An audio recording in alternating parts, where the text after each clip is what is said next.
पिछले भाग में आपने देखा कि रेवती साक्षी को मांस खाने से इनकार कर देती है, लेकिन उसके बाद आधी रात को उसे कुछ अजीब महसूस होता है। रेवती साक्षी के कमरे में जाकर देखती है तो सामने का नजारा देख वो हैरान रह जाती है। साक्षी अपनी पालतू बिल्ली का मांस खा रही थी, जिसे देखकर रेवती डर कर वहां से भाग आती है और अपनी सास को जगाती है।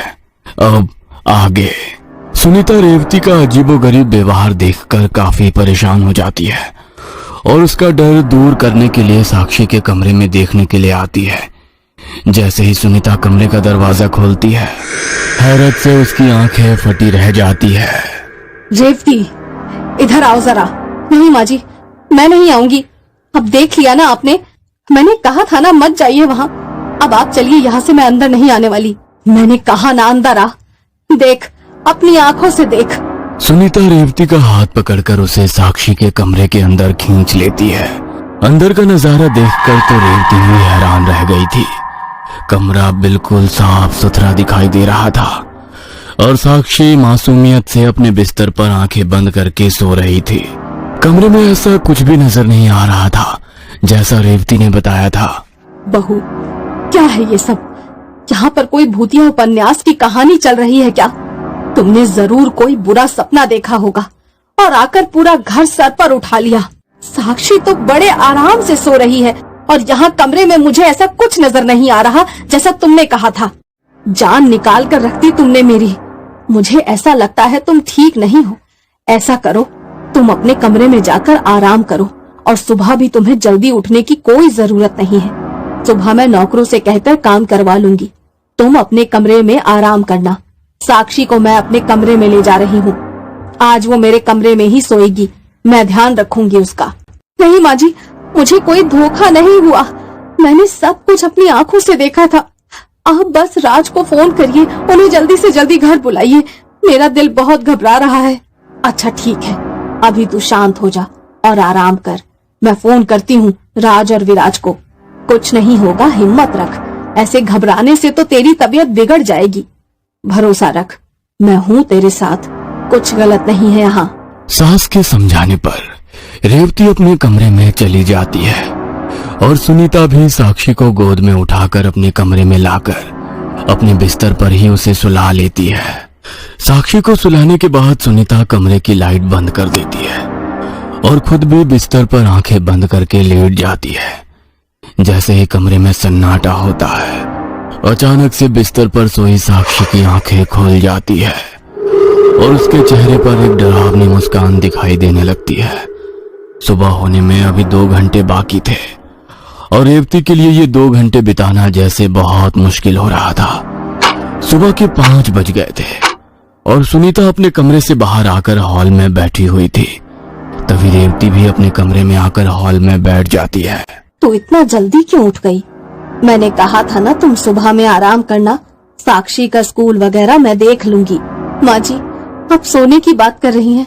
मुझे पूरी रात एक पल के लिए भी नींद नहीं आई। वो मंजर मेरी आंखों के आगे से हट ही नहीं रहा। बस अब मुझे राज के आने का इंतजार है। वही इस समस्या का कुछ समाधान निकालेंगे। मेरा तो दिमाग जैसे कुछ भी सोचने समझने की हालत में ही नहीं है। सुनीता और रेवती बातें कर ही रहे थे कि अचानक उन्हें साक्षी के कमरे से जोर जोर से हंसने खिलखिलाने की आवाज सुनाई देने लगती है। साक्षी तो आपके कमरे में सोई थी ना, है ना माँ जी?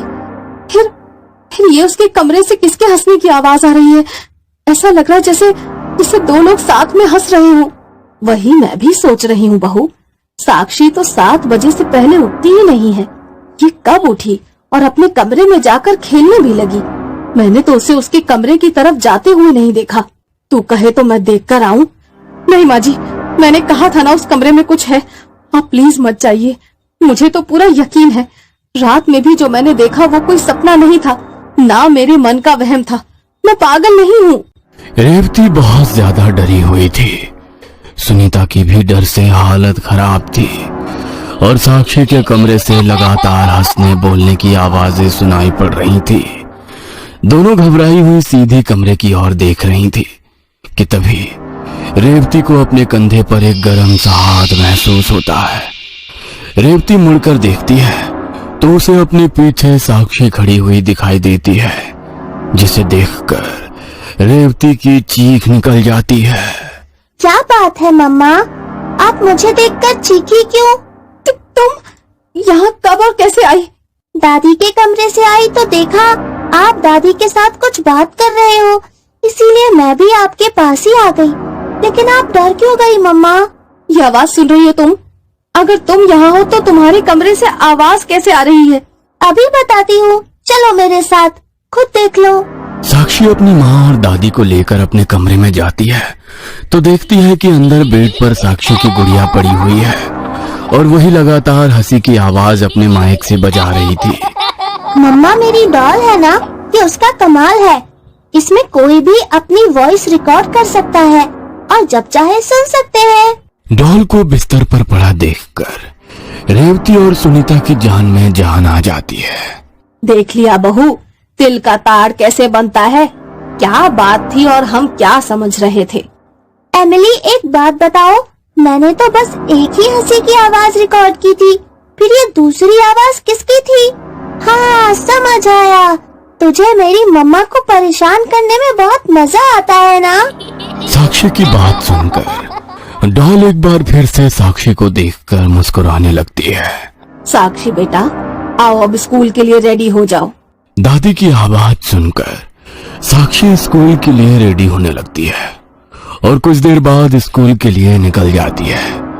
रेवती जाकर साक्षी का कमरा समेटने लगती है, तभी उसे डॉल एमिली के अंदर से एक बार फिर बेटी साक्षी की आवाज सुनाई देती है। थैंक यू मम्मा, आप डर गए थे ना? लगता है फिर से साक्षी ने अपना वॉइस रिकॉर्ड किया होगा। डॉल की आवाज को इग्नोर करके रेवती साक्षी का कमरा समेटना शुरू करती है, तभी उसे डॉल की बैटरी बेड के पीछे पड़ी हुई दिखाई देती है। ये नहीं हो सकता, इसकी बैटरी तो यहाँ पड़ी हुई है, फिर ये आवाज कैसे आ रही है? रेवती कांपते हाथों से डॉल को उठाती है और पलटकर देखती है। डॉल के अंदर से बैटरी गायब थी। रेवती के हाथों से डॉल छोड़कर वहीं गिर जाती है और रेवती कमरे से भागने लगती है। तभी रेवती के कानों में एक बार फिर डॉल की आवाज गूंजती है। डर लग रहा है ना? रेवती भागते हुए बाहर हॉल तक आती है, तभी उसे अपने सामने पति राज खड़ा हुआ नजर आता है। रेवती, क्या हुआ? ऐसे क्यों दौड़ रही हो? क्या है वहाँ? राज, राज वो साक्षी के कमरे में वो गुड़िया, वो बिना बैटरी के बोल रही है। क्या मतलब है तुम्हारा? ठीक से बताओ क्या हुआ है? पति की बात सुनकर रेवती कल रात से लेकर अभी तक घटी सभी घटनाएं पति को बताती है। मुझे कुछ भी समझ में नहीं आ रहा है रेवती, ऐसा भी कहीं होता है क्या? तुम मुझे देखने दो, ऐसे कैसे बिना बैटरी के डॉल बातें कर रही है? राज कमरे में जाता है और डॉल को उठाकर देखता है तो वाकई उसके अंदर से बैटरी गायब नजर आती है। ये देखो रेवती, तुम्हारी बात सही है, इसके अंदर बैटरी नहीं है, लेकिन ये चार्जेबल है। साक्षी ने इसे चार्ज कर रखा है, इसलिए बिना बैटरी के भी उसमें आवाजें सुनाई दे रही है। एक बात बताओ, तुम कब से इतनी अंधविश्वासी हो गई? कोई गुड़िया बिना बैटरी के बोल सकती है, ऐसा ख्याल कहाँ से आया तुम्हारे दिमाग में? अरे थोड़ा टीवी कम करो, दिमाग पर असर हो रहा है तुम्हारे। और ये मैं मजाक नहीं कर रहा हूँ, सीरियस हूँ। रेवती के सारे दावे एक के बाद एक झूठे साबित हो रहे थे, लेकिन जाने क्यों रेवती का मन मानने को तैयार नहीं था कि ये सब एक संयोग या उसकी गलतफहमी थी। दोपहर के 2 बज गए थे और साक्षी खाना खाने के बाद गार्डन में खेलने के लिए निकल गई थी। रेवती इन सब घटनाओं के बाद कुछ अच्छा महसूस नहीं कर पा रही थी, इसलिए फिलहाल वो साक्षी के कामों से खुद को अलग रख रही थी। साक्षी के साथ उसकी दादी भी पार्क में ही थी। सुनीता एक बेंच पर बैठकर स्वेटर बुन रही थी और साक्षी आराम से झूलों पर झूल रही थी। अचानक सुनीता को बच्चे के चीख पुकार की आवाज सुनाई देने लगती है, जिसे सुनकर वो घबराते हुए बच्चे की ओर दौड़ पड़ती है। जमीन में साक्षी की सहेली दिव्या पड़ी हुई थी और उसके माथे से खून का फवारा छूट पड़ा था, जिसे देखकर पास में खड़े बच्चे जोर जोर से चिल्ला रहे थे। हे भगवान, क्या हो गया इसको? अरे कोई है, कोई मदद करो, कोई है।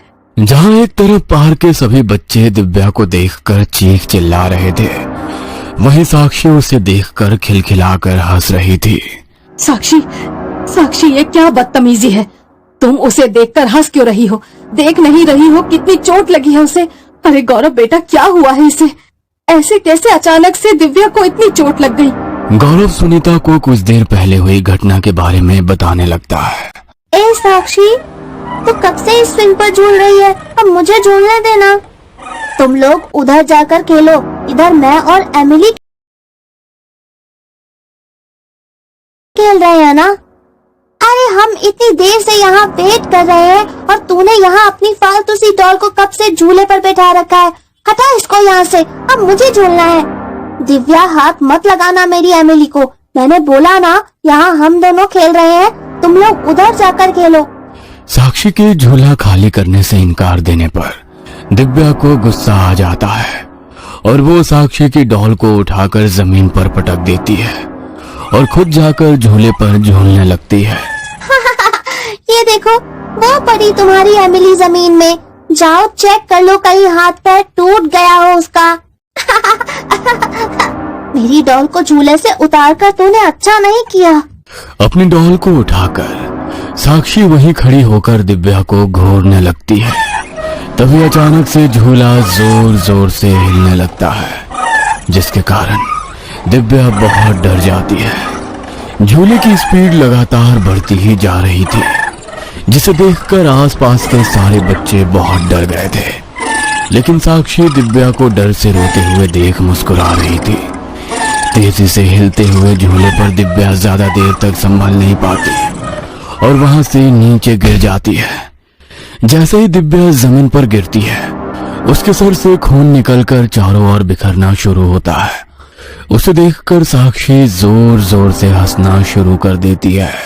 पता नहीं क्या हो गया है इस लड़की को, बार बार ऐसी हरकतें कर रही है कि ना चाहते हुए भी दिमाग अनहोनी बातें सोचने पर मजबूर हो रहा है। इधर सुनीता अपनी पोती साक्षी की हालत के लिए चिंतित थी और वहां दूसरी ओर दिव्या को लेकर लोग अस्पताल की ओर दौड़ चुके थे। दिव्या के साथ हुए हादसे के बाद सभी बच्चे अपने अपने घरों को लौट गए थे। रेवती, तुझे पता है आज पार्क में क्या हुआ? मुझे ऐसा लग रहा है कि जो कुछ तू सोच रही थी कहीं वो सही तो नहीं था। क्या बात है माँ जी, ऐसा क्यों कह रही हैं? बताइए ना क्या हुआ। इससे पहले कि सुनीता रेवती से कुछ कह पाती, सुनीता का फोन बजने लगता है। जी शालिनी जी, जी। हे भगवान, ये क्या अनर्थ हो गया? सुनीता फोन रखकर दोनों हाथ अपने सर पर रखकर जमीन पर बैठ जाती है। माँ जी, कुछ तो कहिए, क्या हुआ है?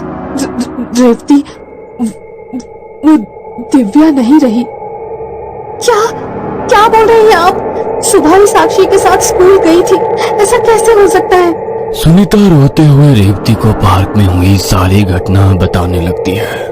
माँ जी, ये दूसरी बार है जब साक्षी को ऐसे मौके पर हंसते हुए पाया गया है।